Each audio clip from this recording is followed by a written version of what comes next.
Bueno, vamos a empezar, ¿vale? Tenemos a David, somos dos Davises y vamos a empezar a hablar del bullying. El bullying que hemos pasado muchas personas y que aquí, bueno, pues hay un testimonio que va a dar su testimonio.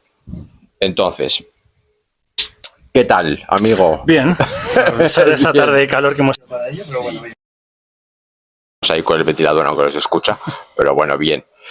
Vale, vamos a hablar del bullying, desde que nacemos, desde cuándo fue el primer síntoma de acoso que hemos percibido y bueno, y de ahí pues eso, vamos a mantener una conversación, ¿vale? Correcto.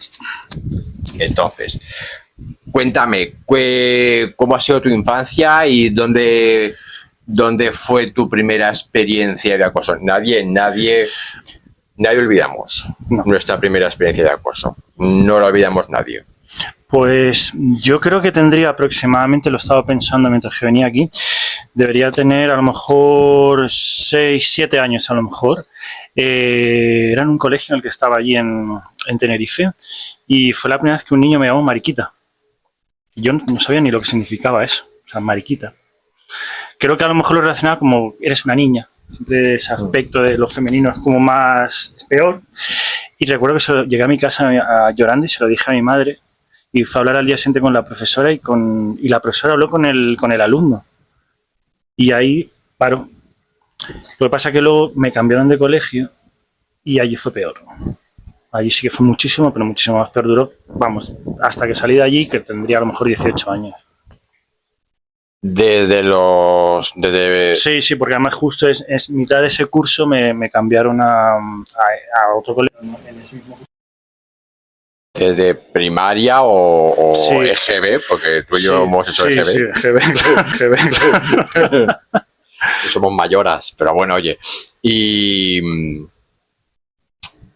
te llamaban mariquita. Me llamaban mariquita. Luego en el otro colegio no recuerdo cuándo empezó. No consigo recordar en qué momento fue cuando empezó, pero ya se convirtió en algo habitual. Era como desde que empezaba el día hasta que me iba, era como mariquita. Cuando sabes a los niños, cuando les ponen el San Benito a uno de ellos, ya les acompaña el resto de su vida escolar.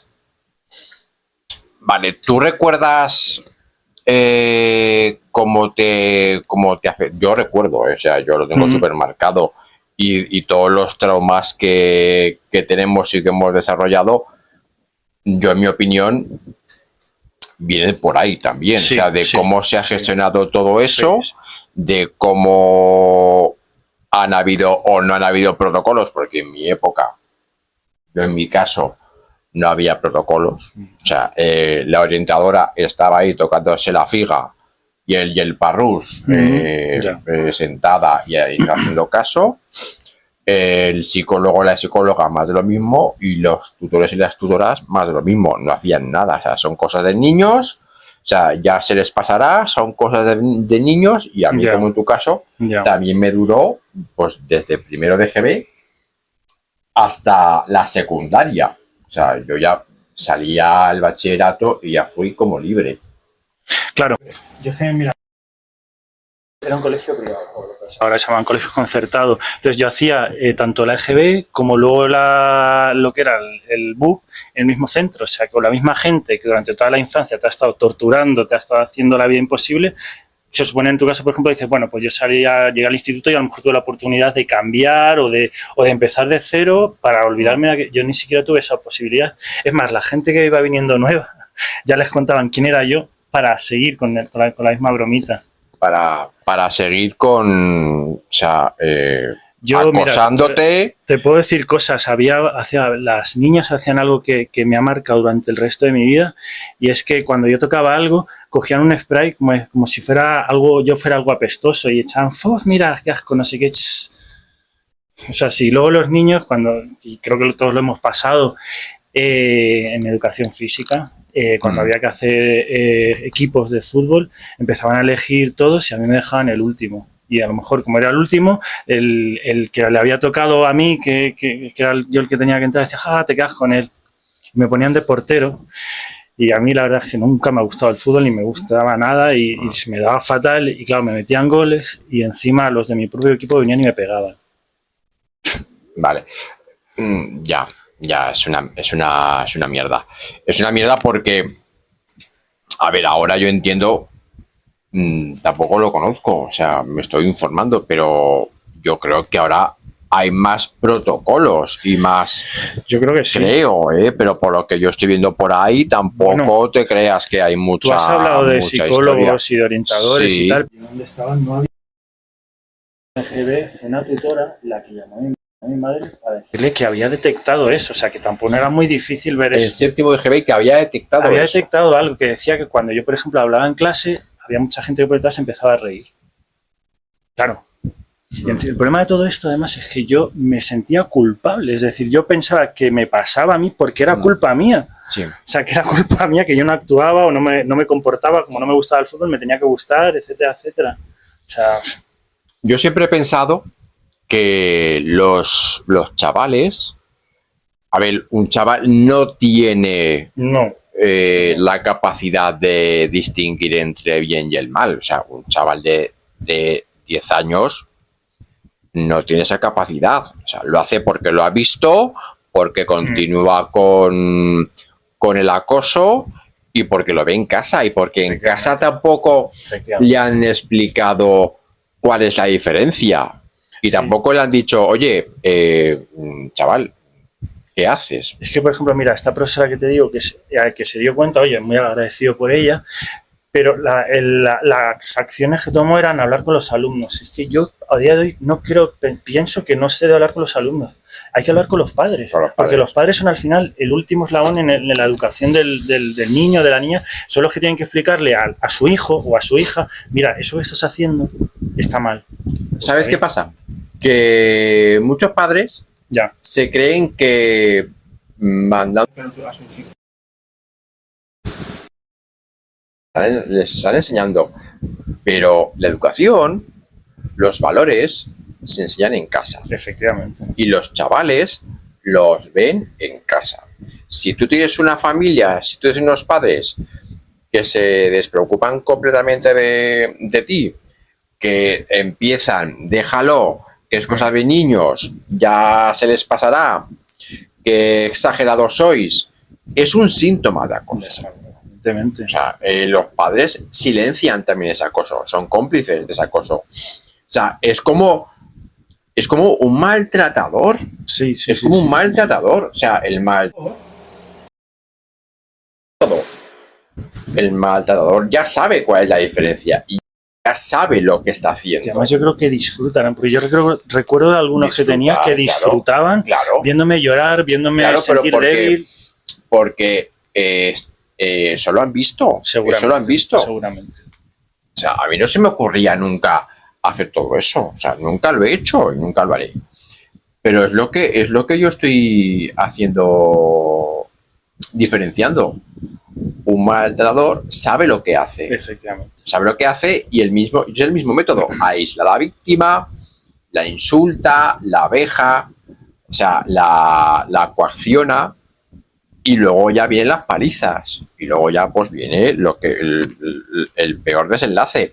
Pero el cómplice, los cómplices son el entorno. Sí, porque además incluso si viene una persona de fuera o alguien que intenta hablar conmigo, hablar contigo cuando éramos, a lo mejor tú lo has visto, ya el cabecilla, siempre que había un cabecilla que era el que dirigía, no, con ese no hables, que ese es el maricón o el mariquita, no sé. Exactamente. Pero tienen tanta culpa el entorno, los que silencian a la víctima,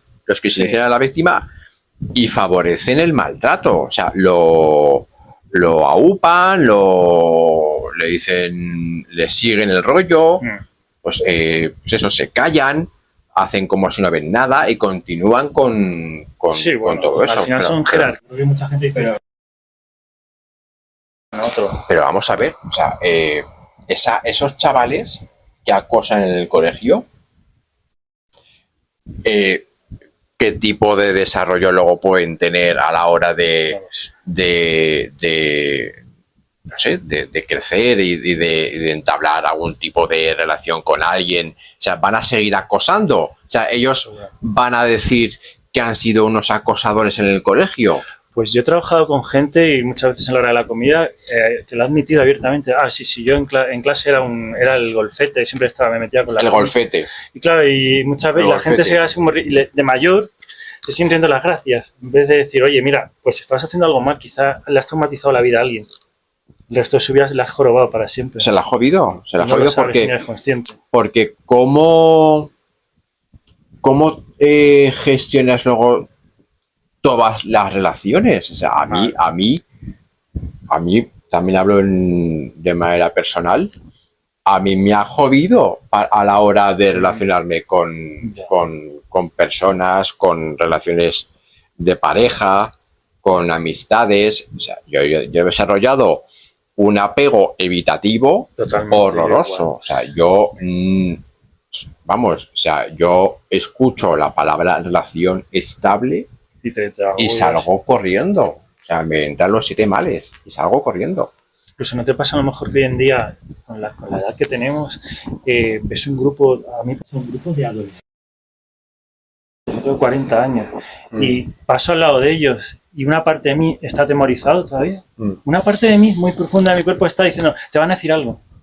Y dices, joder, tío, que... Ya, eso ya depende de cada... A ver, a mí ya no... No. Incluso no ves un grupo de gente y a lo mejor te puedes sentir incómodo. Yo me enfrento. Mucho pánico escénico, sobre todo cuando en un grupo de personas.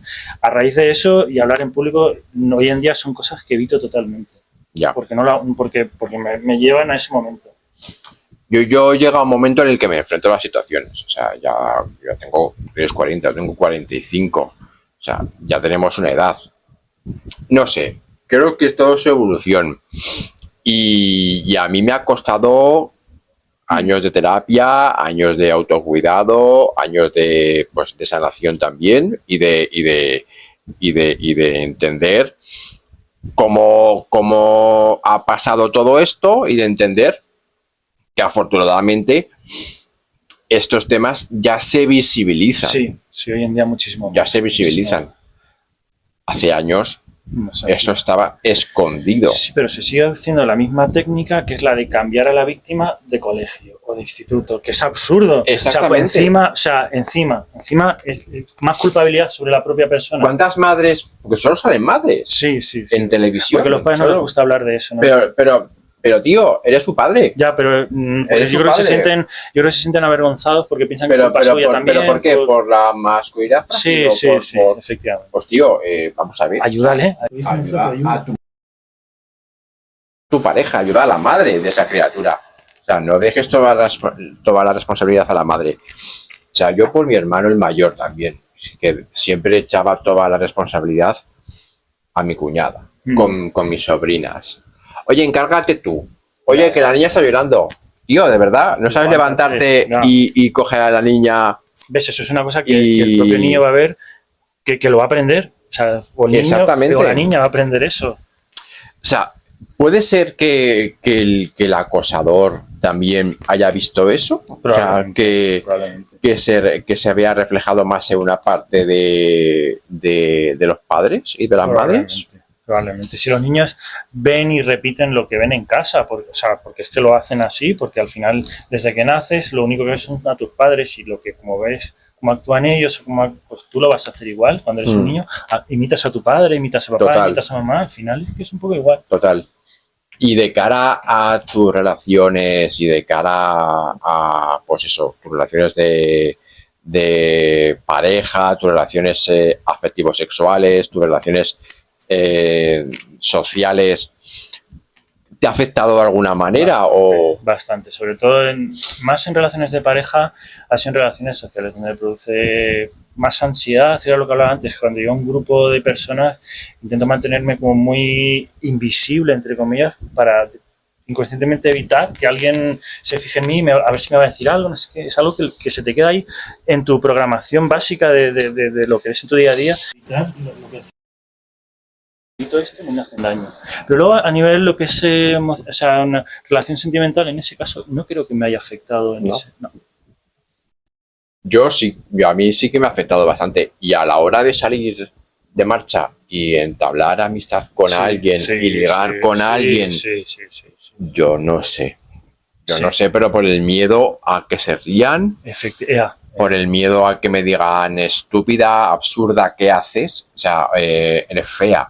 O maricón, ¿sabes? Por ese miedo, o sea, la que salimos por los mismos sitios. Y creo que tendría que estar más que superado todo eso. Pero a mí me pasa que me entra la ansiedad de solo de pensar de ligar con alguien o que se me acerque a alguien o empezar una conversación con alguien. Claro, pues al final, ¿sabes? Tenemos como la herida del rechazo, que es algo bastante jodido.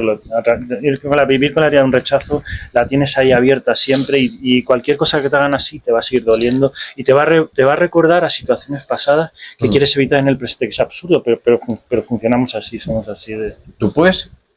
¿Te puedes creer que cómo nos ha condicionado todo eso? O sea, fíjate que han pasado.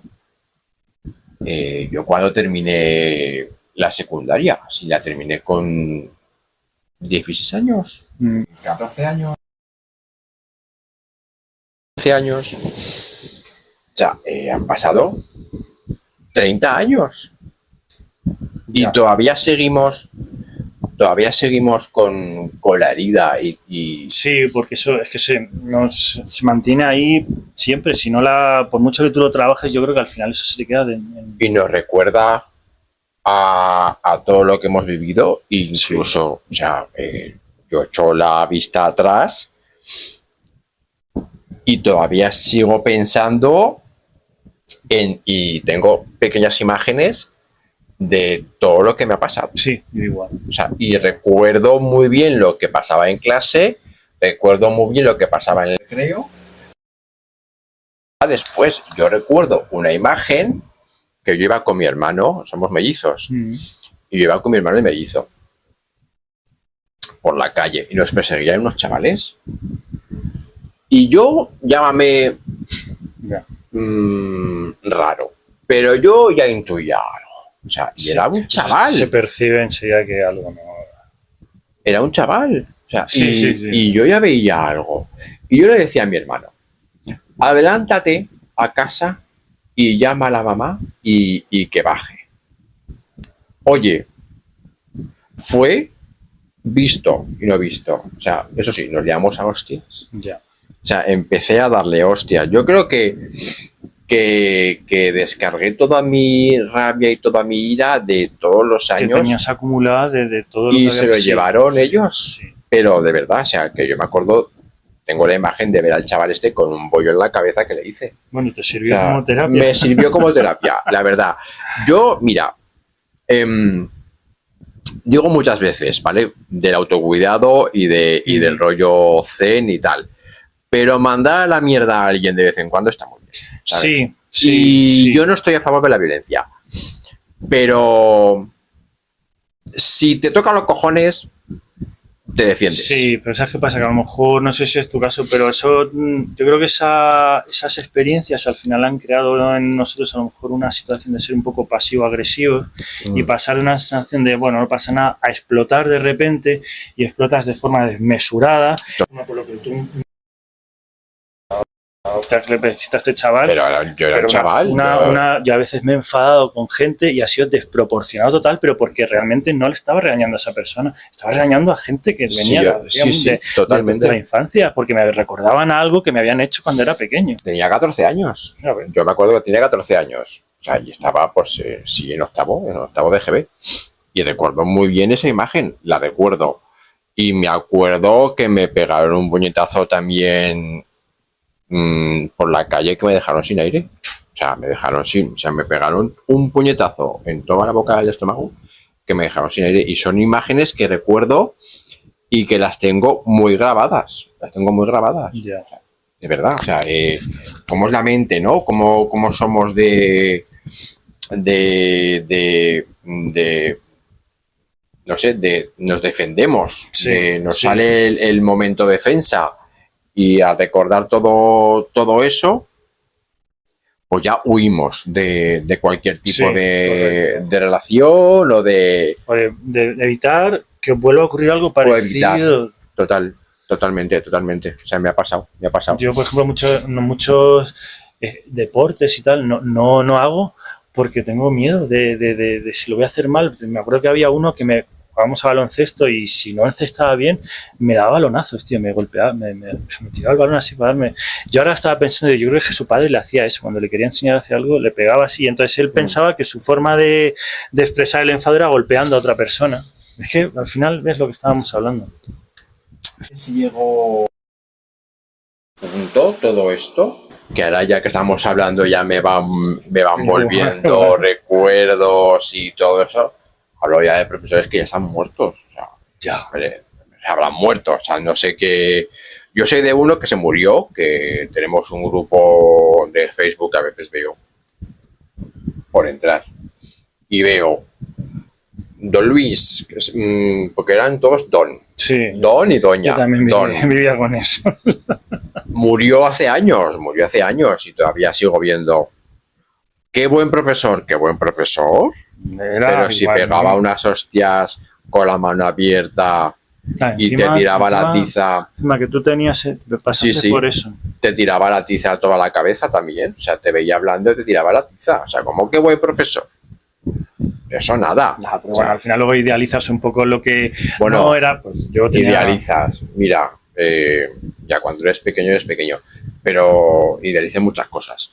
Pero bueno, no sé.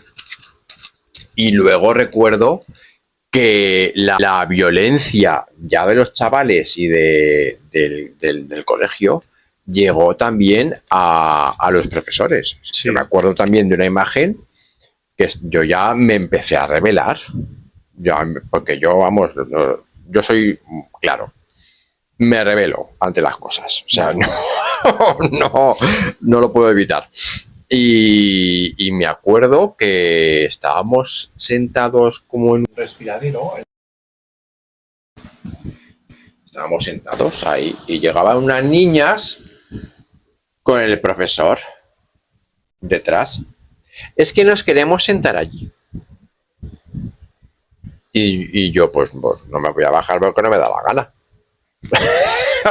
Así de claro. O sea, me cogió el profesor de la nuca, del cuello, y me arrastró hasta el director. Me dejó el cuello marcado. O sea, tuve que llegar a casa, enseñárselo a mi padre, y mi padre fue al colegio a enseñarle porque yo seguía con el cuello marcado. Es que bueno, esa es otra. Luego están los profesores que reían las gracias a los alumnos. Claro, exactamente. ¿Qué clase de profesor eres tú que aparte de enseñar le estás riendo las gracias a unos chavales acosadores? ¿Qué tipo de persona eres tú que estás riéndote? ¿Qué no harás en casa? Ya, bueno. O sea, yo lo tengo muy claro. Los profesores y profesoras que dicen todo eso de que son cosas de niños, que no toman voz, que no alzan la voz sobre un problema de acoso, un problema de acoso que todos sabemos luego las consecuencias que hay para el acosador y para el acosado. Pero porque yo creo que como hablando de la época esta, yo no se veía como un problema. Era como, no pasa nada, ya cuando sean mayores ya se le pasará. Pero es que ahora cuando pasa, ahora lo graban. Bueno, eso lo graban, fíjate, y lo publican. Lo humillante que puede ser eso, que encima te pegan, te maltratan, te arrastran, porque yo he visto vídeos que digo, pero qué salvajada, y encima lo publican en redes y lo ríen. Y a lo mejor cambian al chaval o a la chavala, la cambian de instituto y tal, y como se conocen entre ellos, se lo publican en redes sociales para que cuando llegue al otro instituto nuevo sepan quién es. ¿Te das cuenta que, pues lo que hemos hablado antes, que siempre tiene que ser el acosado o la acosada la que cambie de colegio? Sí, siempre tiene que cambiar. ¿Por qué no es el acosador el que cambia de colegio? O la acosadora el que cambia de colegio. Sí, además siempre hay un cabecilla. ¿Por qué no toman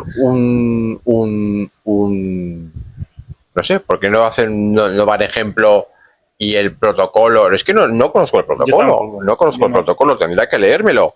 Pero no sé si se contempla esa posibilidad de acosar o no acosar, de cambiar o no cambiar al acosador de colegio. Porque la opción de expulsarle, ¿de qué sirve eso?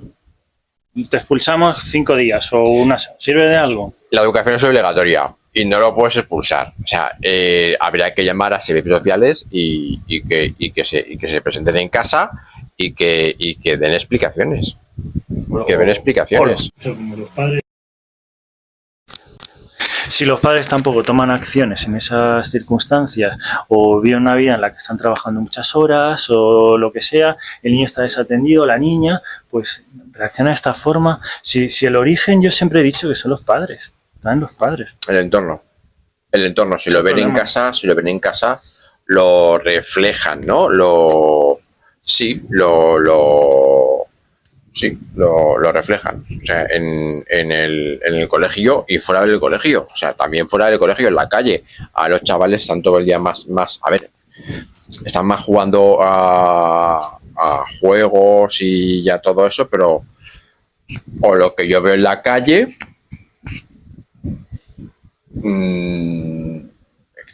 tampoco veo peleas. Yo no. Sí que he visto en el metro o algo así que se estaban riendo de alguna niña o un niño y llamarles la atención, hacer de adulto responsable, como se dice habitualmente, y decir, oye, no sé, dejadle en paz, no sé qué, y se quedan casi como, ay, si nos están diciendo a alguien que no hagamos esto. Y si tú tomas algún tipo de acción o les dices algo a esos chavales, no sé, que ellos tomen represalias contra ti, porque ahora mismo también... Bueno, eso es otro riesgo. A ver, estos tenían a lo mejor 10, 11 años. Evidentemente, a unos chavales de 15, 16 años hay que tenerles un poquito más de respeto, porque sí que pueden hacerte, y evidentemente nosotros como adultos no podemos hacer nada, porque si nos despegamos y tenemos... O sea, prepara tú cuando vengan los padres, porque ha pegado a su hijo. Va a ser peor. Bueno, pues yo creo que ya está, ¿no? Vale. Yo creo que ya está. Pues vale, pues... A ver, muchas gracias por venir, por hablar de todo esto y nada, pues nos veremos pronto y nos veremos en un proyecto que estamos preparando también, ¿vale? Para un documental que presentaremos y que grabaremos pronto. Gracias. Nada, hasta luego.